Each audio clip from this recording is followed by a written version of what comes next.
Okay, good. Thank you so much, Erzam, and amazing speech, Yasin, as always. Thank you, everyone, for coming today, and shall we? Sleep. We all enjoy it. It's vital for our health, growth, and it is the only part of the day when we're finally left alone. However, it is not the same for everyone. Imagine going to bed every night terrified because you might not be able to wake up the second day. Because you might be shredded by the broken glass of your own bedroom window caused by an airstrike or a massive explosion. That used to be me. But I got lucky. I was able to leave Yemen at the peak of the ongoing war in 2015, seeking a new life, perhaps a better one. And I thought once I do, the nightmares will disappear. Well, I was naive. They didn't. Once the war in Yemen erupted, I lost the ability to continue my education. I could not go to work, and my savings were running out fast. But I couldn't really stay helpless, and waiting for a knight in shining armor is never really a thing I will do. So I decided that the only way for me to be able to survive and support myself and my family again is to leave. See, for me, leaving was a window filled with opportunities and blessings in disguise. But it is not easy to start over, especially when everything I've ever known and held dearly is not okay. Every time I started something new, it fell apart.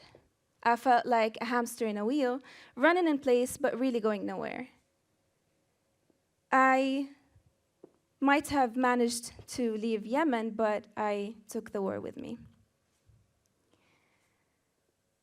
So the first blessing in disguise was getting a job in Qatar. I was hired to be the marketing and PR manager at a local startup. A perfect position for someone coming to a new place they know absolutely nothing about, right? I was miserable, but grateful. If it weren't for this opportunity, I wouldn't have been able to marry my fiancé of 2 years who was there. Shout out, who became my hubby. And I wouldn't have been able to move with him to Doha. So 6 months later, this blessing ended. Not the marriage, the job. We had a miscarriage. My husband and I did not plan to conceive, nor expected it, and it ended up brutally. And it left me broken again. I did not have anyone to talk to, and the only person who I knew might understand me was miles away. Growing up, I've seen my mother go through numerous miscarriages. She was not able to go through a full pregnancy after she conceived my older brother and me. She also didn't have anyone to talk to, but unlike me, she badly wanted to have more children. So she kept going through the pain, time after time, until she finally had my sister, who is 12 years younger than me. 4 years later, we welcomed my youngest brother to our small family.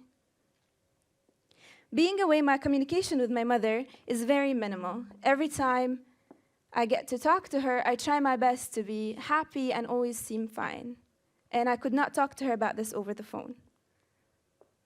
So I shut it all down, basically put it all in the deepest and darkest place in my mind, and kept on going.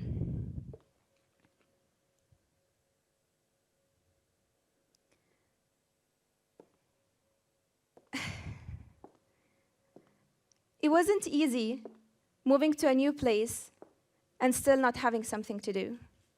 So being jobless really didn't help. Physically, it took me over a year to recover. Emotionally, It took me around 2 years to finally open up about it. I felt lost and purposeless, so I kept on looking for something to do. I went on several interviews and worked in different positions for a short period of time, but nothing really stuck. And I just sank deeper into depression. See, the first batch of losses that I faced in Yemen didn't really affect me as much as the second batch did away from home. And I was all set and ready to give up. I just wanted to drag my tales of defeat back home, where I can just try to get my wounds to heal.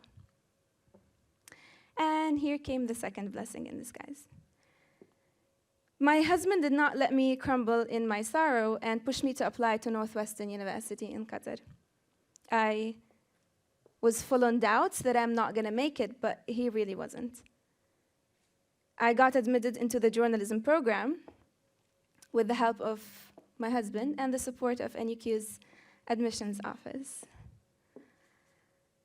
Slowly, I started to rebuild myself. I got a part-time student job, I got a merit scholarship, and I became a senior. But it sounds so amazing listing it now, but it was so hard to achieve.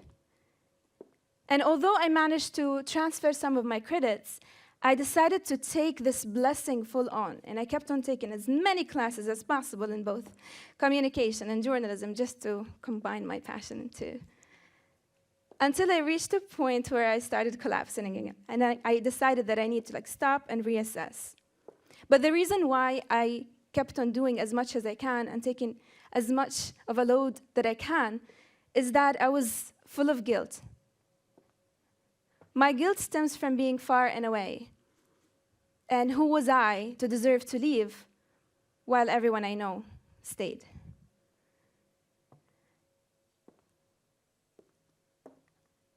Then comes the third blessing in disguise.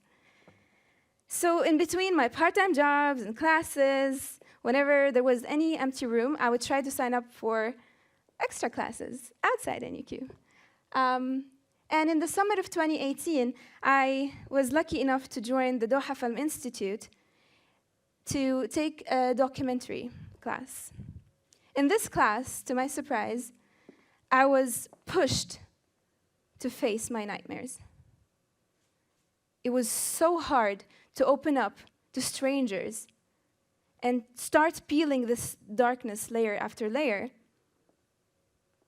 But at the end, the empowerment and the great feeling that comes out of it, it was what I was looking for. It was my first step towards healing. So I managed to turn my nightmares into a film.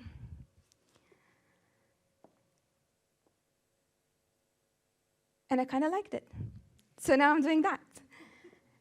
And I'm turning more nightmares into films. But you don't have to be the same way.